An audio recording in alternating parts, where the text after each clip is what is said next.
Czech writer Milan Kundera wrote in 1979, "The struggle of man against power is the struggle of memory against forgetting." People tend to forget their past, and we often learn nothing from history. That is why it is critical that the federal government announce and appropriately fund a thorough Royal Commission into Australia's COVID-19 pandemic response. The Royal Commission must be given powers to investigate every aspect of federal, state and territory government decisions, including the advice and data supplied by bureaucrats, and so much more. Whilst a federal inquiry has been held, it failed dismally because it didn't investigate the domain of the states and territories where the majority of pandemic decisions were made. Evidence that is now being disclosed in other countries reveals the growing extent of failure and abuse of power by some governments and their agencies throughout the pandemic.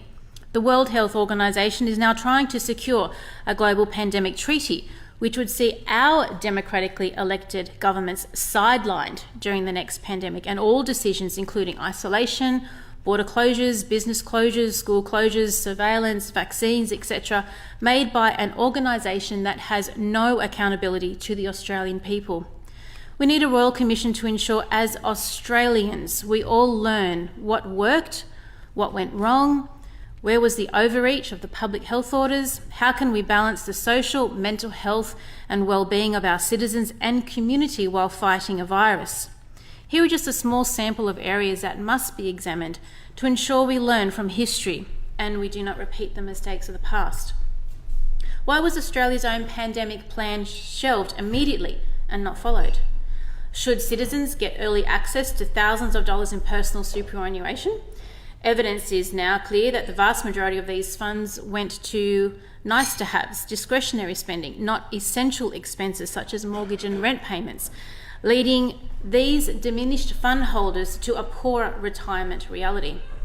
Should federal money printing in order to keep the economy going be repeated next time, or should a more nuanced approach to supporting key workers and demographics be the policy? No doubt this excessive money printing is a contributor to the stubborn inflationary pressures we are all experiencing now. Should the federal government's change to permit businesses to operate whilst insolvent be the policy next time? Or did this only delay the inevitable in these businesses? What aspects of isolation, control, lockdowns should be used next time?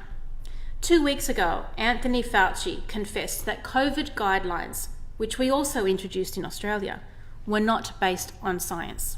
These guidelines cause immense suffering, disruption and pain that is still being experienced by many citizens today. In fact, this week when I was giving blood, when the lady that was assisting me told me that her mother, 4 years into the pandemic, still does not leave her home, still, for fear of catching the virus. So how should governments determine the best actions to fight a virus if they are not provided with the data and evidence to back these actions? Should discussion and healthy debate by doctors, scientists, researchers on the health response, such as lockdown, social distancing, COVID jabs, be censored next time? We must all agree that science is never settled. Personally, I believe this censorship of eminent experts in a range of health sectors was one of the worst aspects to this nation's response to the pandemic. The gaslighting, sacking, trolling, suspensions, deplatforming of well-respected experts in our nation should never ever be allowed to happen again. How should we protect those who are more at risk of serious disease and death without destroying the mental, social, physical health of the rest of the population? ABS data indicates the median age for those who died from COVID-19 was 83.8 years of age. It was evident during the response to the pandemic that healthy children were never at risk of serious disease and death from COVID, yet we determined school closures, mask wearing and social distancing were all necessary. Has this disruption in schooling led to the emergence of greater school refusal we are now witnessing? Should lockdowns be used again? Examining how other countries similar to us chose to respond to the pandemic should also be a part of the Royal Commission. Why was early treatment of the disease ruled out? How can we simplify the system to report vaccine adverse events quickly and more straightforward than what is currently the case?